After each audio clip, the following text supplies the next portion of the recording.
Okay, traders, welcome to the last video that goes over the 7 rules of volume. So now we're going to go through rules 6 and 7 and finish up this little series. Now, rule 6 is similar to when we look at those retests of highs and lows, but it applies more in the middle of market positions.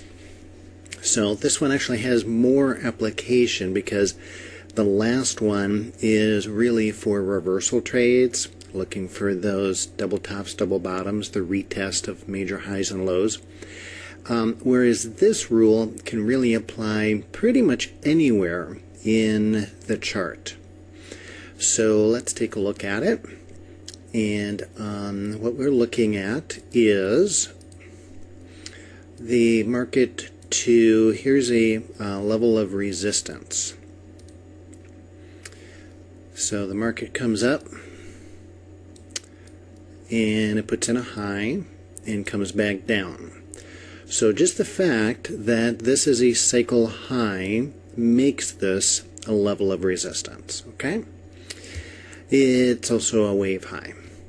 Now, as the market approaches this level, this resistance level, we want to watch what's happening with volume and determine if there's enough buying energy to break through this resistance. Because remember, support resistance is one of our energies, and really it's a blockage of energy. So when the market is approaching a, in this case, resistance level overhead, what we need to determine is if there's enough energy to break through that resistance, because this is a blockage of energy here. So in order for the market to get through that level, we would expect that a pickup of some type of energy is going to have to come in. And volume is a good one to be watching in these types of situations. So what happens? Actually, there's a couple things here we could look at later on in the course, but since we're not there yet, okay, we get our little hook, boom, boom. Okay. Now, this is the first key right here. As we're coming in to this resistance level, and it could happen earlier, of course it can happen later too, but then it doesn't do us much good for getting into the trade. But either right when you get into resistance or even right before, you want to see some volume that's higher than it was when the market was at this resistance level the last time. So this is your level. So again, we got a little rectangle there, and this resistance level, the volume only went up to there. So it's a comparative thing. The next time the market comes to this resistance level, will volume be higher than the last time it got to that resistance level? And the answer this time is yes, it is. And you get some nice price bars too. Okay, so let's talk about trading here for a second. We've been doing mostly analysis and not really talking about too much about trading yet, but we'll do it here in this particular case. So this is where you would have to get in, of course, right here. So right at this juncture where you're entering the market, volume is not helping you at all, just as I talked about in the first video. Quite often on the entry, volume doesn't help you. But we continue to watch volume to determine how we are going to manage that trade. And so this is something I will do. For example, sometimes we say, well, actually in our rules from course 1, we do say that we want to take off part of our position as we come into the first minor resistance level when we're going along. Well, here's an area where we're getting into a little more advanced trading now, where you can say, you know what, I have an extra tool, and that tool is volume. And volume is actually picking up as I come into this resistance level. Therefore, now that I have another energy, a sixth energy that I can monitor, maybe I won't take some profits right here at this resistance level. Now, if volume was very low, then I would. But with volume picking up as we go into that resistance level, and not only picking up, but it's over the previous level of volume when we were at that resistance level the last time, I'm thinking there's a good chance we're going to bust through here, and I don't need to take some profit so quickly.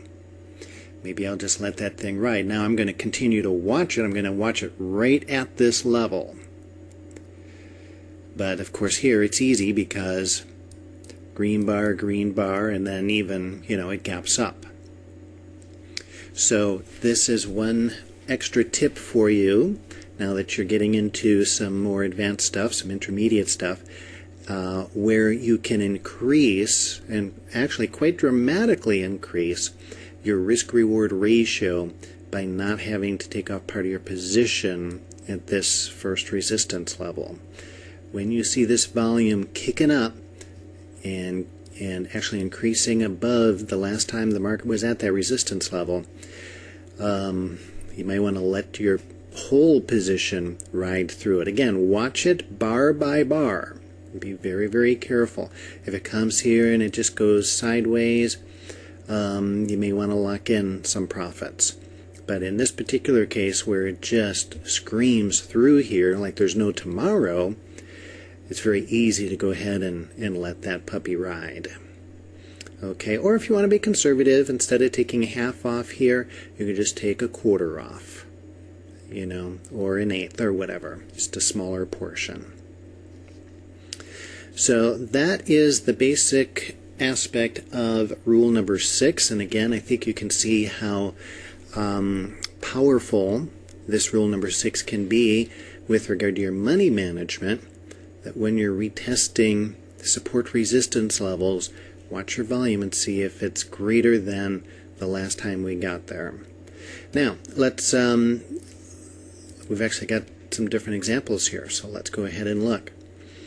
Here's our next cycle low. Okay, where is volume as we come into our retrace? Well, it's pretty low, which is generally good as you're retracing, except as the market goes back up and puts in its cycle high, the market doesn't go anywhere. There's no range to this to speak of, and volume continues to stay low.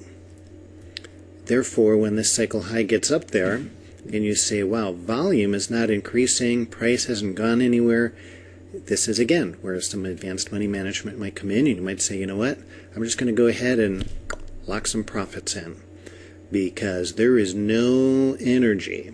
We're going up here, K's back above 80, right here, K's above 80, price has gone nowhere, and volume's gone nowhere. Not exactly the kind of thing we're looking for this continued move. But what ends up happening is you get little narrow range half cycles here, and then the market comes back down, and look what it does. It retests this high. Okay, now we're back into rule number 6 territory. As it retests this level, okay, it breaks through. We're looking for an increase on the breakthrough, but rule number 6 says watch for, after it breaks through resistance, watch for it to retest that resistance as support. As it does that, look for that cycle low and look at your volume. What we want to see is we want to see lower volume on the retest than we saw when it broke through that resistance. Okay, so resistance is established here. Resistance is broken here on this level of volume. on the retest now, that resistance becomes support, right? We've tested as support. Now the key is, where's your volume as we're coming down into it? As we're coming down, if we want that level to hold, and we want to go long, then we want to see volume to be small. Smaller than the volume it took to break through that resistance in the first place. So it's another key in determining whether that broken resistance will now hold as support or not. If volume starts increasing and it gets to be as big as it was when it went through resistance, well, it might just penetrate through support and not hold. So this is what you're looking for when you're looking for a long, and that would support taking a long trade there. Now, does that really work out? No, not really. It does get back up here to this level, just inside this level.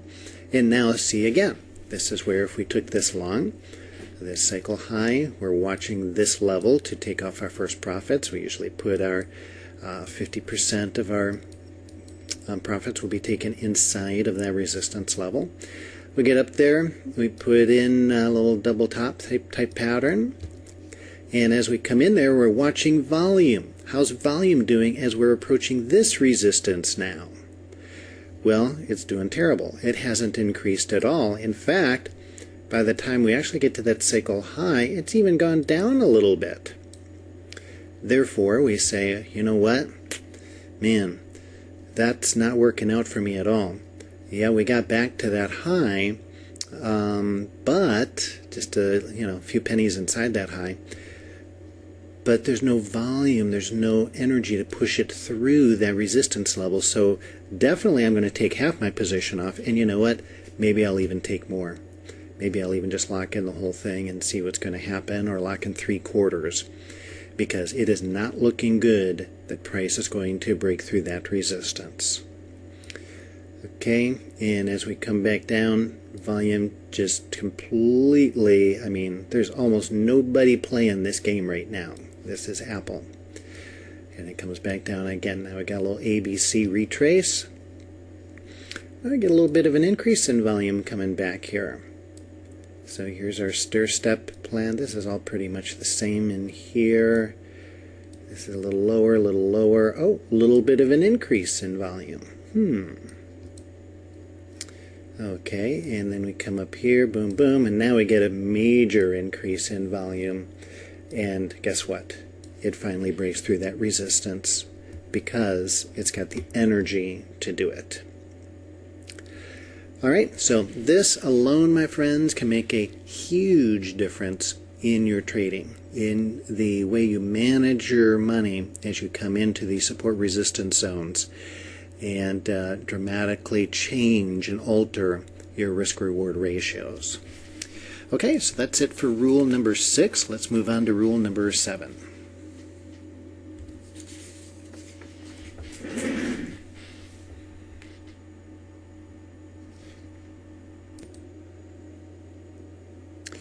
Okay, let's move on to rule number 7. Rule number 7 is very simple, so we won't need to spend a lot of time on it. What we're doing is we're looking for a time when we get a spike in volume that marks exhaustion. Alright, so we're looking for a spike in volume, and we put in a significant low. Not just a cycle low, but one that lasts for a while. So what we want to do, according to rule number 7, is then draw a horizontal line in at that level. And just mark that as a potential support, in this case, or resistance level for the future. And these levels, of course, all significant highs and lows are potential support resistance levels anyway. But these ones with the spike of volume can be even a little more significant, because what does this mean? What does this spike in volume mean? It just means that this is where there's a lot of activity. And remember, so much of what the markets are about and what creates future buying and selling and market behavior is what the masses are aware of. This is the whole reason that the 50-period simple moving average is so important. That's why we use it, is because it's a commonly used moving average, probably the single most common moving average. Therefore, with so many people watching that and knowing where it is, there's a self-fulfilling prophecy to it. Anything that a lot of people see, they're going to respond to. Same with Fibonacci levels. So many people use them that I don't think there's any big special, magical numerology involved in Fibonacci numbers. But, hey, a lot of traders use them, and so they work because you have masses of people trading off of those levels. So when we get a significant higher low on massive volume like this, what that represents is just that. There's a lot of people who are noticing this level and buying or selling off of it. Therefore, we should have that level on our charts for the future.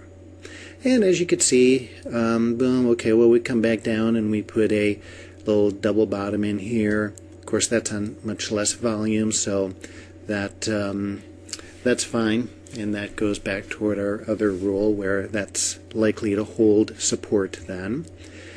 But again, I'm still going to leave that on there, and as we move forward, well, it's quite a ways here. It gets kind of close there. It doesn't quite reach it. Okay, here we go. Wow. So as you see, I mean, that's a long ways away into the future, and the market finds this level again 1, 2, wow, 3, 4, 5 times. It just cannot break through this level, and the market is very aware of this level, and the masses seem to know that this level is here. And therefore, that level holds and holds and holds and holds and literally holds again. So that's pretty much as simple as that rule is. And, then our regular rules apply as far as volume and so forth. But it's just another way of providing a support resistance level that we just understand that so many people see it that we should also be very, very aware of it. Okay, so that's it now for the 7 rules of volume and the end of this video, and we'll move on to the next one.